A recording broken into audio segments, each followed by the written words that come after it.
ہمیں کہیں زمین میں گڈھا کھود کر اس میں دفن کر دیے جائے وہی ہماری قبر ہے، مرنے کے بعد کوئی کسی لکڑی کے تابوت میں کر کے کہیں رکھ دے وہی ہماری قبر ہے۔ یہ نہیں ہے کہ صاحب قبر وہی ہوگی۔ دنیا میں آپ آئے اپنی ماں کی گود سے لے کر قبر تک، سرکار نے فرمایا علم سیکھو، جہاں جہاں علم سیکھو گے وہاں وہاں تیرا مدرسہ ہے۔ سبحان اللہ سبحان اللہ۔ اب ہم تو مدرسے کو اور ایک بات اور بتا دوں آپ کو، پھر پورے مدرسے کی ڈیفینیشن آپ کے سمجھ میں آ جائے گی۔ سرکار نے فرمایا خیرکم من تعلم القرآن وعلمہ، جو علم دین قرآن حاصل کرے، سیکھے یا سکھائے وہ سب سے بہتر ہے۔ سبحان اللہ سبحان اللہ سبحان اللہ بول دو۔ تو اب قرآن اور علم دین حاصل آپ صرف مدرسے ہی میں نہیں، اگر اللہ نے آپ کو موقع دیا ہے تو آپ کسی عالم سے، کسی حافظ سے، کسی قاری سے، کسی علم دین کے جاننے والے سے آپ گھر پر بھی سیکھ سکتے ہیں، راستے میں بھی سیکھ سکتے ہیں، شہر میں بھی سیکھ سکتے ہیں، یا جو چہار دیواری کا مدرسہ بنا ہے اس میں جا کے بھی سیکھ سکتے ہیں، یا پھر کہیں نہ جائیں، جہاں آپ بیٹھے ہیں وہیں سے فون لگائیں اور فون لگا کے بھی سیکھ سکتے ہیں۔ سبحان اللہ سبحان اللہ۔ اب تو بہت آسان ہو گیا نا، موبائل کو بھی مدرسہ بنا سکتے ہیں، اس کے ذریعے سے آپ سیکھ سکتے ہیں، ہے نا؟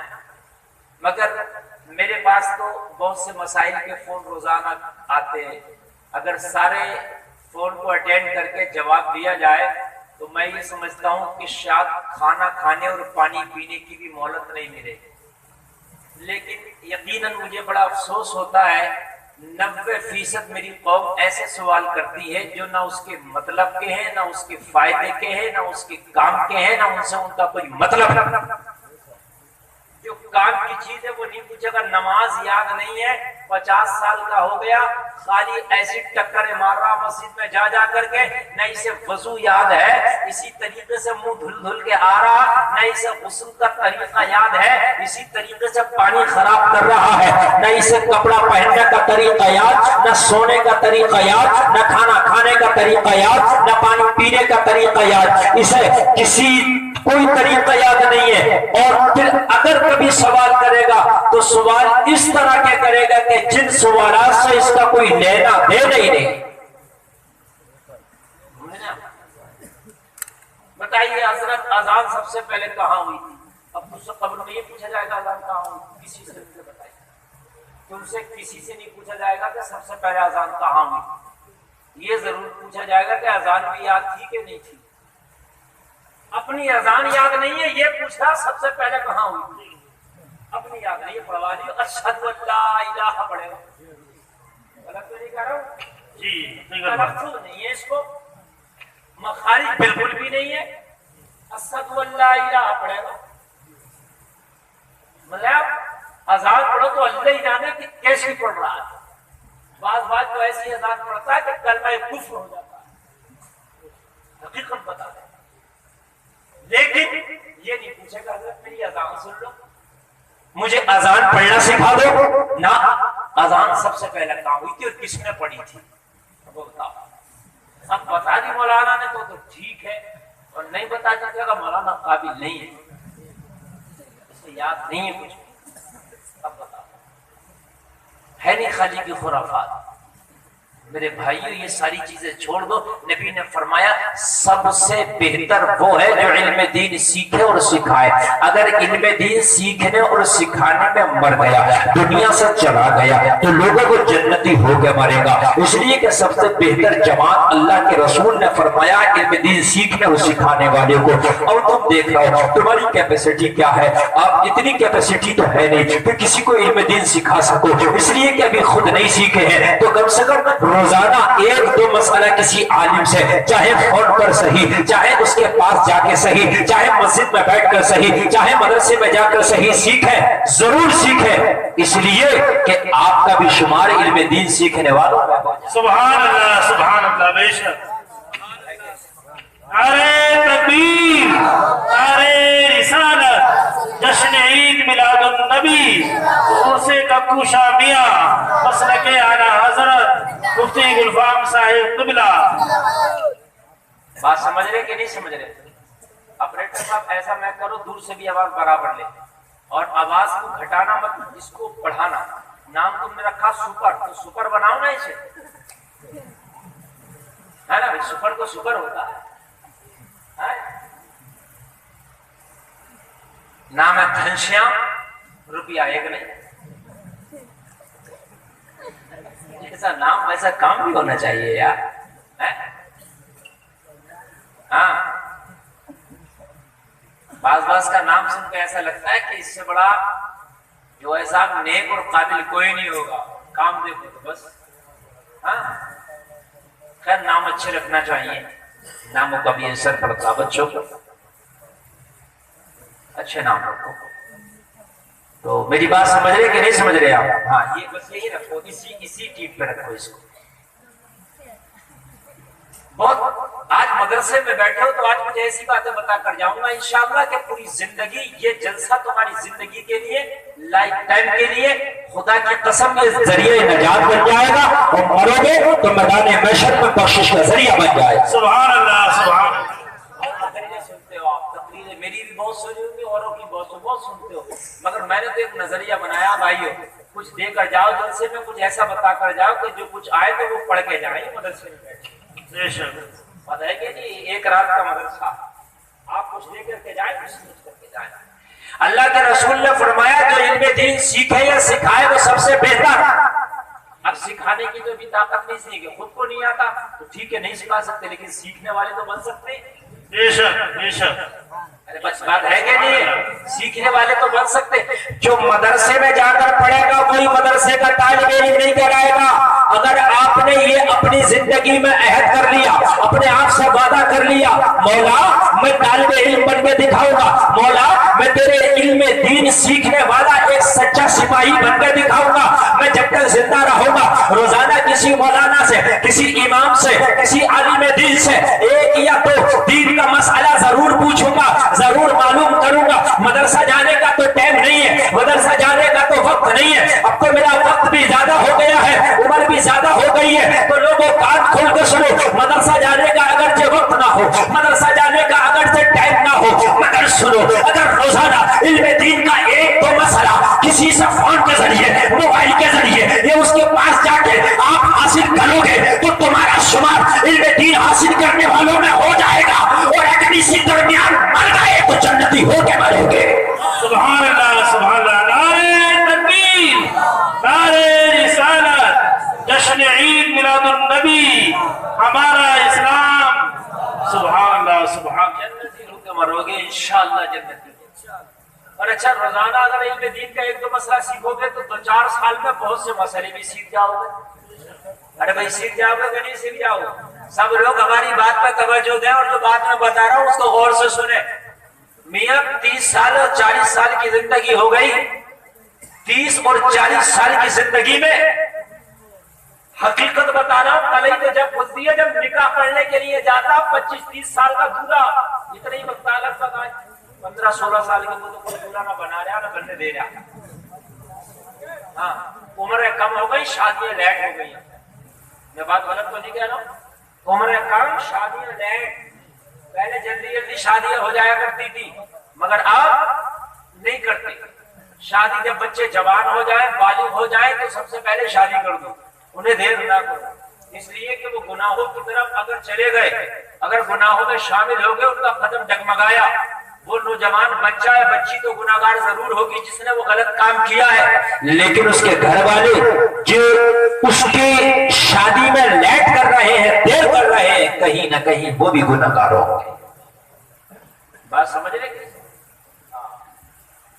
اس لیے کہ آج بگڑنے کے بہت سے آلات اور بہت سے حالات اس دنیا میں اور مارکیٹ میں آ گئے. پہلے بچے اور بچیوں کے بگڑنے کے اتنے آلات اور اتنے حالات نہیں تھے. میرے جملے پہ غور کرنا اشارہ کر بول کے نکل جاؤں گا. سب کچھ اوپن کر کے بتانے کی ضرورت نہیں ہوتی ہے. لوگوں کو پہلے موبائل نہیں تھا. جب موبائل نہیں تھا تو اتنی برائی بھی نہیں تھی. آج ہر بچے اور تقریباً ہر بچی کے ہاتھ میں ایک موبائل ہے. اگر کسی کا نہیں ہے تو کسی کا لے کے دیکھ لیتے ہیں. موبائل میں ہر بری چیز آ رہی ہے. وہ کون سا برا کام ہے نہیں ہے. آپ خوب سمجھ رہے ہوں گے آج چھوٹے چھوٹی عمر کے بچے 12 اور 15 سال کے بچے اور بچیاں ان کے ہاتھ میں موبائل آ گیا. بڑا آدمی تو پھر بھی سوچ سمجھ کے چلاتا ہے, مگر یہ عمر عجیب سی عمر ہوتی ہے. اس میں بڑی عجیب سی غلط چیزیں دیکھ دیکھ کے نکال کے بچے دیکھتے ہیں اور دیکھنے کے بعد میں بگڑتے چلے جاتے ہیں. ان کا قدم غلط راستے پر چلا جاتا ہے. وہ لوگوں کان کھولتے شروع. اپنے بچوں کو اگر موبائل بھی دے رہے ہو تو ان پر تھوڑی سی نظر یہ رکھو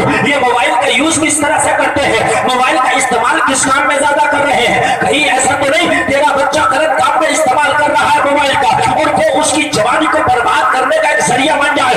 آج میں نے دیکھا 15 سال کے بچے 16 سال کے بچے اور بچیاں موبائل میں غلط فلمیں اور غلط چیزیں دیکھنے کے بعد میں بگڑتے چلے جا رہے ہیں, اپنے آپ کو غلط راستے پر ڈالتے چلے جا رہے ہیں. لوگوں دیکھا یہ جا رہا ہے کہ کم عمر میں بچے نے اپنی جوانی کو برباد کر دیا, کم عمر میں بچیاں جوانی کو برباد کر دیا, طرح کے مرض میں مبتلا ہوتے نظر آ رہے ہیں. ان کی صحتیں خراب ہو گئی, جوانیاں تباہ و برباد ہو گئی. لوگوں وجہ کیا ہے؟ اس لیے کہ اگر بچہ غلط طریقے سے اپنی جوانی کو برباد کرے گا تو اس کی زندگی تباہ ہو جائے گی, وقت سے پہلے پورا ہو جائے گا. اور یہی ہو رہا ہے میرے بھائی. اگر کسی کو میرے جملے کڑے ملے گا مگر مول بھی نہ کہے گا تو کون کہے گا. اور سب کی بات تو میں کرتا ہی نہیں, اس لیے کہ سب کی بات کرو گے تو یا تو قیامت آ جائے گی یا قیامت آئے گی نہیں. سب اچھے ہو جائے تو قیامت نہیں آئے گی, سب برے ہو جائے تو قیامت ہی آ جائے گی. بات اکثریت کی چلتی ہے. بدلے دیکھیے آپ نے بچے کے ہاتھ میں موبائل دیا, اگر اس کی عمر سن بلوغت سے پہلی ہے گیم کی طرف آگے گا. یہ گیم وہ گیم بالکل تجربہ بتا رہا ہوں میں. یہ گیم وہ گیم, چھوٹا بھیم بڑا بھیم, چھوٹا پتلو موٹا پتلو, یہ سب نکال کے دیکھے گا. اگر بالغ سے پہلے 10 سال سے پہلے کی عمر ہے, 10 سال سے بعد کی عمر ہے تو پھر اس کے اندر گندی چیزوں کی طرف اس کا ذہن جائے گا. یہ فلم وہ فلم, یہ گانا وہ گانا, یہ ہیرو وہ ہیروئن, یہ پکچر وہ پکچر, یہ کرے گا. اور پھر جب بچے اس میں غلط چیز دیکھتے ہیں, آج سے 100 سال پہلے کا اور 50 سال پہلے کا زمانہ نہیں تھا. آج سے 100 سال پہلے اور 50 سال پہلے صرف غلط کام کے لیے کچھ کوٹے ہوا کرتے تھے, جہاں پر فاحشہ عورتیں بیٹھی ہوتی تھی اور وہاں پر وہ اپنے جسم کو, اپنی جوانی کو, اپنے حسن کو بیچتی تھی. وہ کوٹا ہر جگہ نہیں ہوتا, وہ کہیں پھر جا کر کے لوگ وہاں اپنا منہ کالا کرتے تھے. لیکن آج جب موبائل میں چھوٹا بچہ دیکھتا ہے تو پھر غلط راستے پر اپنے آپ کو ڈال لیتا ہے. اور کتنی مرتبہ ایسا ہوتا ہے کہ بچے نوجوان جو نئے جوان ہوئے ہوتے ہیں اپنے ہاتھ سے اپنی جوانی کو تباہ کر لیتے ہیں, اپنے ہاتھ سے اپنی جوانی کو تباہ کر لیتے ہیں. میرے خوب اشارے آپ سمجھ لینا. میں آپ سب جانتے ہو جو میں جملے بول رہا ہوں ذرا توجہ کرنا. لوگوں ماں اور باپ کی ذمہ داری ہے کہ اپنے بچے کی ہر چھوٹی بڑی حرکت کرنا, ہر چھوٹی بڑی حرکت کرنا. دیکھیے جب عمر 12 سال سے اوپر پہنچتی ہے تو بچہ ہو یا بچی, اس کے چہرے پہ عجیب سی کشش اور خوبصورتی آ جاتی ہے. بڑے کام کی بات بتا رہا ہوں, عجیب سی کشش اور خوبصورتی آتی ہے. آپ نے ایک مثال سنی ہوگی کہ میاں جوانی میں تو گدھے اور گدھیا پہ بھی نور آ جاتا ہے. اتنی مثال سنیے, واقعی کالا بھی ہو جوانی میں اس کا چہرہ اچھا ہو جاتا ہے. لیکن دیکھا یہ گیا کہ جب بچے جوانی کی طرف جا رہے ہیں تو چہرے مرجھا رہے ہیں, الٹا ہو رہا ہے. ایسا کیوں؟ وجہ یہ ہے کہ کہیں اپنی جوانی کو اپنے ہاتھوں سے تباہ و برباد تو نہیں کر رہے ہیں, اپنے آپ کو ہلاکت میں تو نہیں ڈال رہے ہیں. کہیں ایسا تو نہیں اپنے آپ کو برباد کر دیا, شادی سے پہلے سارا معاملہ خراب و چوپٹ کر بیٹھے, شادی ہوئی تو نہ بیوی کے قابل رہے نہ اپنے قابل کسی قابل. گناہ کیا, تباہ کیا, اللہ کی ناراضگی حاصل کی. اپنے ہاتھ سے جو جوانیاں برباد کرتے ہیں کان کھول کے سن لو. آج معاشرے میں یہ لعنت بہت تیزی سے بڑھ رہی ہے. جلسے میں آنے والوں جو اپنے ہاتھ سے اپنی جوانیوں کو برباد کرتے ہیں ان سے اللہ ناراض. میدان محشر میں جب وہ اٹھیں گے تو ان کی ہتھیلیاں ایسے ہوں گی جیسے حمل والی عورتوں کے پیٹ. توجہ کیجیے میرے جملے سنیے. جو اپنے ہاتھوں سے اپنی جوانی کو برباد کرتے ہیں، اولین و آخرین جمع ہوں گے میدان محشر میں۔ آج انسان گھبراتا، میرا اگر پردہ فاش ہو گیا تو یا اللہ میں رسوا ہو کر رہ جاؤں گا زمانے میں۔ لیکن کلڑیا ٹاؤن والوں سنو، اگر تم نے آج کلڑیا میں رہ کے کوئی گناہ کیا، پردہ فاش ہو گیا، کلڑیا والا جانے گا، بڑیلی پیلی بھی ضلع رامپور والا جانے گا، لیکن میدان محشر میں تو آدم سے لے کے اور آخر تک کا بندہ وہاں جمع ہو کر سب دیکھیں گے۔ جب دنیا میں اپنی جوانی اپنے ہاتھ سے تباہ و برباد کر کے گئے ہوں گے، میدان محشر میں ان کی ہتھیلیاں حاملہ عورتوں کے پیٹ کی طرح ہوں گی۔ وہ تو کون نہیں سمجھ جائے گا یہ دنیا میں کیا کر کے آیا ہے۔ آج چند باتیں بتا رہا ہوں بڑی اہم ہے، ذرا سننا، کون نہ سمجھ جائے گا۔ ادھر تو دنیا میں رہ کر یہ غلط کام کیا، اپنے رب کو ناراض کیا، اور ادھر اس نے اپنی بیوی کا حق مارا۔ جو کسی کا حق تھا وہ حق مارا میدان محشر میں، اس کا بھی اس کو جواب دینا پڑے گا۔ اور لوگوں، بیویوں کے اوپر شوہروں کا حق ہے، شوہروں کے اوپر بیویوں کا حق ہے۔ اگر کوئی عورت، اگر کوئی لڑکی شادی سے پہلے اپنے آپ کو غلط کام کی طرف ڈالتی ہے، وہ اپنی جوانی برباد کرتی ہے، تو اپنے شوہر کے ساتھ حق تلفی کر رہی ہے، اپنے شوہر کا حق مار رہی ہے۔ مرنے کے بعد اس سے حساب ہوگا، اپنے شوہر کا حق مار کے آئی ہے۔ اگر کوئی لڑکا شادی سے پہلے اپنی جوانی کو اپنے ہاتھ سے برباد کر رہا ہے، مرنے کے بعد اس کی بیوی دامن پکڑ کے کھڑی ہوگی، اس نے بیوی کا حق مارا ہے، لوگوں نے ان کی ناراضگی بول دی ہے۔ میدان محشر میں چہرے بگڑے ہوں گے، شرمگاہوں سے ان کی بدبو آ رہی ہوگی۔ جس نے اپنے آپ کو تباہ کیا ہے، جس نے اپنے ہاتھ کے ذریعے اپنی جوانی کو برباد کیا ہے، میدان محشر ہوگا، سارے لوگ کھڑے ہوں گے، لوگوں ان کی شرمگاہوں سے اتنی بدبو آ رہی ہوگی، اہل محشر سے رہا نہ جائے گا، اہل محشر سے رہا نہ جائے گا۔ کہیں گے یہ کون ہے؟ جواب ملے گا یہ فلاں ہے جو اپنی بیوی کا حق مار کے آیا تھا، یہ وہ ہے جو زنا کر کے آیا تھا، جو اپنے ہاتھ سے اپنی جوانی کو برباد کر کے آیا تھا، یہ فلاں عورت ہے جس نے اپنے شوہر کا حق مارا تھا، یہ فلاں خاتون ہے جس نے اپنے شوہر کے ساتھ حق تلفی کیا تھا۔ اور لوگوں، تم جانتے نہیں کہ بیوی کا کتنا حق ہے شوہر کے اوپر، شوہر کا کتنا حق ہے بیوی کے اوپر۔ اور لوگوں، میرے نبی فرماتے ہیں اگر شوہر اپنی بیوی کو اپنے بستر پر بلائے اور اس کے کہنے سے وہ نہ آئے تو پوری رات فرشتے اس کے اوپر لعنت بھیجتے ہیں۔ مجھے یہ حق ہے۔ جنہوں نے تباہ اپنے آپ کو کر لیا، وقت سے پہلے بوڑھے ہو گئے، بیویوں حق ہمارے، اللہ کی ناراضگی مول لے لی، نہ خدا ہی ملا نہ مثال صنم، نہ ادھر کے رہے نہ ادھر کے رہے، شادی کے بعد نہ بیوی راضی رہی، مرنے کے بعد نہ اللہ راضی رہا۔ بچوں کو توجہ کرو، وقت سے شادیاں کرو۔ کہیں ایسا تو نہیں ہمارے بچے نوجوان ہوں تو لوگوں جوان ہونے سے پہلے بوڑھے ہو جائیں، کہیں ہمارے بچے غلط راستے کی طرف تو نہیں جا رہے، پھر یہ عادتیں ایسی پڑ جاتی ہیں، یہ عادتیں نہیں چھوٹ پاتی۔ لوگوں شراب پینے کی عادت پڑ جائے، چھوڑنا بڑا مشکل ہے، بیڑی کی عادت پڑ جائے، چھوڑنا بڑا مشکل ہے، نشے کی عادت پڑ جائے، چھوڑنا بڑا مشکل ہے، لوگوں اسمیک کی عادت پڑ جائے، چھوڑنا بڑا مشکل ہے، لوگوں چائے کی عادت پڑ جائے، چھوڑنا بڑا مشکل ہے۔ حالانکہ چائے پینا جائز ہے، لیکن عادت کی بات بتا رہا ہوں، کسی بھی چیز کی آپ کی عادت پڑ جائے چھوڑنا بڑا مشکل ہے۔ اچھے کام کی عادت پڑ جائے چھوڑنا بڑا مشکل ہے، برے کام کی عادت پڑ جائے چھوڑنا بڑا مشکل ہے۔ جس کی عادت اچھے کام کی پڑ گئی تو اس کا بھی چھوڑنا بڑا مشکل ہے۔ نماز جو پڑھ رہا وہ پڑھی رہا، سبحان اللہ سبحان اللہ، ہے کہ نہیں؟ اس کی بھی چھوڑنا بڑا مشکل ہے۔ اب مجھے بتاؤ مسلمانوں، ہمارا معاشرہ کدھر جا رہا ہے؟ بڑی گندگی ہمارے معاشرے میں آ گئی، تباہ ہو گئے۔ ہمارے پاس فون کرتے ہیں کتنے لوگ، حضرات کیا کریں، یہ غلط عادت نہیں چھوٹتی، وہ غلط عادت نہیں چھوٹتی۔ اور لوگوں اگر کوئی غلط عادت پڑ گئی، لوگوں اگر کوئی غلط طریقہ ہے، اگر کوئی غلط کام آپ کرتے ہیں کسی بھی طرح کا جس سے اللہ اس کا رسول ناراض ہو، تو اس کے چھوڑنے کا سب سے بہتر طریقہ سن لو، جب بھی وہ غلط کام کرنے کے لیے جاؤ یا سوچو تو ایک بار یہ بھی سوچ لینا کہ مجھے مرنا بھی ہے اور قبر میں جانا بھی ہے۔ بے شک بے شک۔ بس قبر کی پہلی رات کو اپنے ذہن میں لے آنا، قبر کی پہلی رات سارے گناہوں کو چھڑا دے گی۔ بے شک۔ قبر کی پہلی رات سارے گناہوں کو چھڑا دے گی۔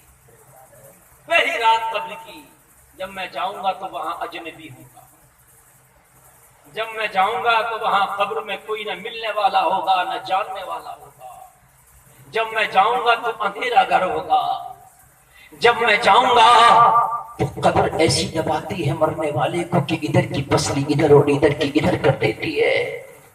جب میں قبر میں جاؤں گا تو نہ کوئی ونڈو ہوگی، نہ کوئی سوراخ ہوگا، نہ کوئی کھڑکی ہوگی، نہ کوئی فون ہوگا، نہ کوئی رابطہ کرنے کا ذریعہ اور طریقہ ہوگا۔ اس کے اندر سانپ ہے، بچھو ہے، کیڑا ہے، مکوڑا ہے، کوئی بستر نہیں ہے، نہ کوئی گرمی کا انتظام ہے، نہ کوئی سردی کا انتظام ہے۔ وہاں پر مجھے جانا ہے، یہ غلط کام کر رہا ہوں تو قبر میں کیسے رہوں گا؟ جس دن قبر کی تکلیف میری نگاہوں کے سامنے آ گئی، گناہ کرنے کی عادت چھوٹ جائے گی۔ لوگ میاں کے پاس جاتے ہیں گناہ چھوڑنے کے لیے، تعویذ کر دو، کچھ ایسے بتا دو، بڑے بڑے ڈاکٹر بیٹھے ہیں، ہم شراب چھڑائیں گے، ہم چھڑائیں گے۔ میں کہتا ہوں قبر کو یاد کر لے، تیری شراب تیری قبر چھڑا دے گا۔ تیرا حرام کرنے کا کام تیرا قبر چھڑا دے گا۔ قبر کو یاد کر، جب یاد ہی نہیں کرتا قبر کو تو پھر تو قبرستان میں رہ کے لوگ گناہ کرتے ہیں۔ پاکستان میں پڑوسی جو ملک ہے ہمارا، اس میں تو ایک شخص ایسا بھی پکڑا گیا تھا لوگوں کہ جو مرنے والی اگر کوئی عورت ہوتی اور اس کے جنازے کو دفن کر دیا جاتا، پھر رات کو اس کے جنازے کو نکال کے اس کے ساتھ زنا کرتا تھا۔ ایسا بھی تو پکڑا گیا۔ جب یاد نہیں کرتے تو مرنے والے کے ساتھ بھی زنا کرتے ہیں، اور جب یاد کرتے ہیں قبر کو تو قبر وہ ہے سارے گناہوں کی عادت چھٹا دیتی ہے۔ بے شک، سبحان اللہ، سارے گناہوں کی عادت۔ یاد کرو یار، تم کبھی سعودی عرب جاؤ، وہاں دل نہ لگے، آپ فون کرتے ہو گھر پر، ماں میں نہیں رکوں گا، وہ میرے باپ میں نہیں رکوں گا، میری سیلری اگرچہ 50,000 پر منتھ ہے لیکن میرا سعودیہ میں، دبئی میں، قطر میں، مسقط میں، آسٹریلیا میں، ودیش میں میرا دل نہیں لگ رہا، وہ میرے باپ اور میری ماں میں گھر آنا چاہتا ہوں۔ اگرچہ تیرے باپ نے تیری ماں نے تجھے کمانے کے لیے بھیجا تھا، مگر پھر بھی کہتے میرے لال اگر دل نہیں لگ رہا، پریشان نہ ہو، پیسے کا انتظام نہیں، تجھے قرضہ کر کے بھیجا تھا اور قرضہ کر کے تیرے واپسی کا انتظام کرتے ہیں، تیرا دل نہیں لگ رہا، بلا لیں گے۔ کتنی مرتبہ ایسا ہوتا ہے کہ باہر جانے والے دل نہ لگا آ گئے، لیکن مرنے کے بعد قبر میں دل نہ لگا تو تجھے واپس کون بلائے گا؟ بات یہ بھی تو سوچو۔ اور کلڑیا والوں دیکھو بھی دور سے آواز نہیں لے رہا، یہ 20 لوگ جو چینل لیے بیٹھے یہ بالکل بیکار ہوں گے بیچارے، یہ ان کا بھی خیال رکھو۔ میں تو تقریر کر جاؤں گا، یہ میں آواز نہیں لے گا تو ان تک کچھ نہیں پہنچے گا۔ آپ کا بہت اچھا بول رہا، دور سے لے تو اس طریقے سے ایسے کرو کہ دور تک یہ پیغام پوری دنیا تک پہنچا سکے۔ ہاں، یہ پوری دنیا تک پیغام پہنچائے گا۔ اور میرے بھائی ذرا غور کیجئے، جب قبر میں آپ جاؤ گے تو وہاں دل لگے تب، دل نہ لگے تب نہ کوئی واپس آیا ہے نہ کوئی آئے گا، اور نہ آج تک کسی نے بلایا ہے اور نہ کوئی بلایا ہے۔ سمجھ رہے ہیں کہ آپ نہیں سمجھ رہے؟ یہ آیا کوئی آج تک واپس؟ مجھے بتائیے، اگر آیا تمہارے کلڑیا میں سعودی سے